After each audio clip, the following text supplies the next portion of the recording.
The bottom line is 116,800 Aboriginal adults out of 173,200 Aboriginal adults in Ontario are in literacy skill shortage.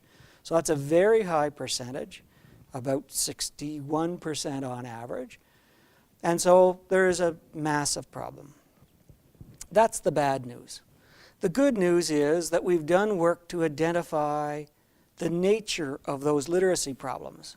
Is it that they can't read at all and one would need to start with teaching them the letters of the alphabet? The answer is absolutely not. About 85% of these Aboriginal workers are in literacy market segments C and D, which are people who can read very well, just not well enough to master level 3 tasks in a reliable fashion. So they don't need to be taught to read, they need to be taught how to solve problems using information gleaned from print. So given what the nature of their skill problems are and how many are at each level in that hierarchy of skill problems, what would it cost to fix the labor market, the occupational skill problem in the Aboriginal labor market? We're looking at an investment for band members of something like $180 million of remedial instruction would raise their skills up to the point that there are no literacy skill shortages. That amount is about equally divided between these Aboriginals living on reserve and living off reserve. For the other Aboriginal adults in Ontario, though the Métis and those Inuit living in the far north, you're looking at something like $140 million to get rid of their skill problem. Now, this is not to imply that the government should pay. It could be employers, the individuals themselves. But if the problem's going to get fixed, it's going to take a lot of money. This chart looks at the return on investment associated with, were someone to write a check that was big enough to fix the problem, for 3 different kinds of employees. People who are working now, people who have recently worked so they have an occupation, and then people who have been out of the labor market for 5 years, by the different flavors of Aboriginal adults and workers in the province. What we're seeing is huge rates of return, anywhere between 140 and 300% annual rate of return, associated with the fact that their productivity would go up, so their employers would pay them more, and they would become richer, and the system would become richer because it would create a bigger tax base for the Ontario economy. So if we put a capsule around this, fixing a lot of Aboriginal workers in Ontario have a literacy problem, well defined. It's not as deep as one might imagine, but there's enough people involved that it will take a massive investment to eliminate those literacy skill shortages. The happy news is if we were to do that, earnings would go up enough so it would pay for it 3 times over in the first year, and every subsequent year you'd get an economic bonus out of raising those skill levels, provided that the economy actually soaks up and puts those skills to use. In order for politicians, policymakers, people trying to deliver literacy programs to Aboriginal populations and the general population, we've created a number of tools that tell them who has the problem and where you can find them, so you can market to them, provide delivery services in the right place, and know what kinds of programs would be required. We start with something we call literacy snapshots. The picture I'm showing you is literacy in Toronto neighborhoods. So every neighborhood in the GTA, we're able to show the proportions of people that have skills at level 1 and 2, where we believe that those skills place them at economic risk in this global economy. And you can see neighborhoods that are dark orange are in serious trouble, and they will be the neighborhoods that have low incomes, high unemployment rates, poor health, and all of the other bad things that go with economic and social disadvantage. And the yellow and light orange neighborhoods will be far better off.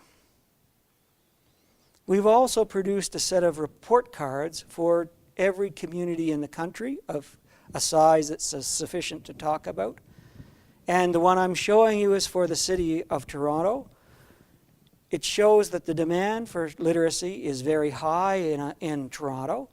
They rank 54th out of 328 large metropolitan areas.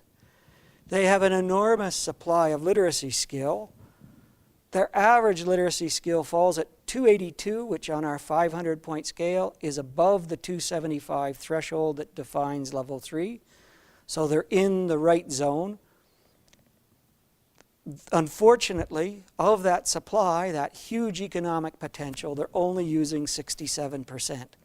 So if they were to find a way to create jobs, and particularly knowledge and skill intense jobs, they'll drive that up from 67 to 71, which is the rate that prevails in the province of Alberta, and there will be a huge economic windfall. On the cost and benefit side, there are scary numbers here.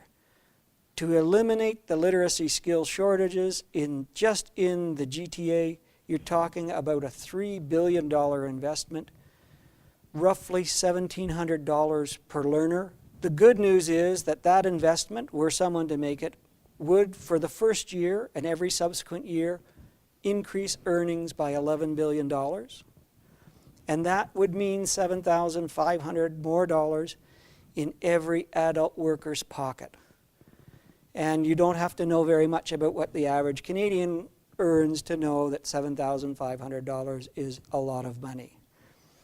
We could also generate $2 billion by increasing the demand for skill. Even though there's shortages of some people in some jobs, there are those surpluses that if we found a way to use them, we'd gain another $2 billion a year in higher earnings.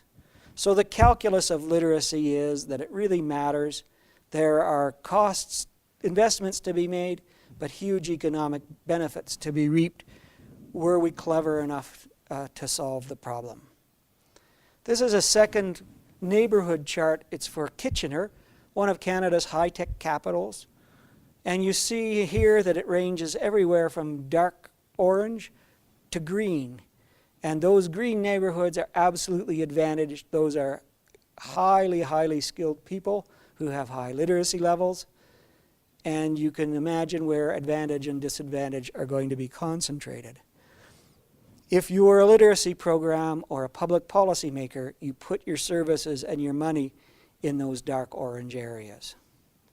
And the report card for Kitchener shows that they're 106th out of 328, a surprising result given that they are so high tech. They have a big supply of literacy, an average score of 286, so still in level 3 where we want people to be. And they're using 3% more of the available literacy supply. It doesn't seem like very much, but on a size of a population with this many literacy points, 98 million plus literacy points, that's a big difference and turns into much higher GDP levels for the Kitchener-Waterloo area. $194 million for the fix, which would about $1,500 per learner. $862 million more in earnings increase, and another $180 from eliminating literacy skill surpluses. When you get numbers this big, it's useful to put them in perspective. That we haven't seen rates of return on public investments like this since people put the water and sewer systems into the City of London in the early 1800s. And so the question for public policymakers of all stripes and at all levels is, why are these investments not being made? A third presentation for Oshawa, one of Ontario's manufacturing areas, largely in the automotive sector. Again, we see lots and lots and lots of orange and yellow, so literacy levels are relatively low. Oshawa ranks 71st out of 328 communities. A little less utilization, and again, big numbers needed to fund the investment to fix the problem, but even bigger numbers by way of return. Anybody who's listening to this video would be willing, I think, to invest $1,387 of their hard-earned money if someone was going to give them $6,800 every year from then on. So the economic calculus of literacy is unavoidable, provided the demand is there. So now a summary of all summaries to try to reinforce the points that we've made throughout this presentation. The first is that literacy really matters. It matters collectively for our economic and social development and ability to compete. It matters because it's the thing that creates most of the inequality in the things that we value, like wealth and health and social engagement. If we want to reduce current levels of social inequality, we need to pay attention to literacy because it's one of the most powerful and cheapest tools. Literacy also matters to what we get for our tax investments.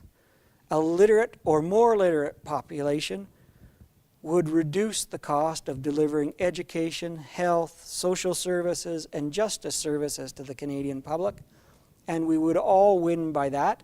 We could either get more for our money, or, heaven forbid, we could actually reduce our tax rates and still get the same value out of those investments. And finally, specifically for the Aboriginal populations in Canada, many of Aboriginals, including those living in Ontario, have mother tongues other than English and French. And so mastering English or French, the language and culture of the dominant population, is a way to gain control over your future, your destiny, to take the best out of the dominant culture, and also protect your own language and culture at the same time, including using the web, internet, to access and document the richness of the culture that exists. So we have a problem. It matters economically. The question is, how big is the problem? What's its nature? In its most fundamental, it's moving people from level 1 to level 2 to level 3. If we don't do that, we won't be competitive. We'll hemorrhage jobs at the bottom end and not be able to replace them. The fix is going to be expensive. At the Canada level, we're talking about an investment of about $18 to $19 billion. In Ontario, I think we saw $11 billion. That's a big amount, and no government would ever invest that much in a short period of time. We simply don't have the fiscal resources. But if employers get on board and individuals and governments incent individuals and employers to fix that problem, to make those investments, the problem could be fixed in the matter of a decade. If we get the political and economic courage to do that, the potential economic benefits are huge. We would get something between 200% and 300% returns every year for the next couple of decades, and the world in Ontario and the world in general would be a better place. So I would like to thank you in closing for your attention and encourage you all to pay attention to Canada's literacy problems, particularly as they impact Canada's Aboriginal populations.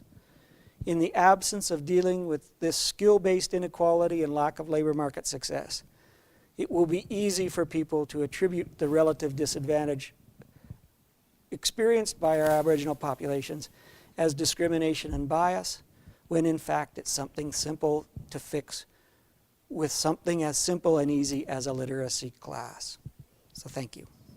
Want to know more about literacy?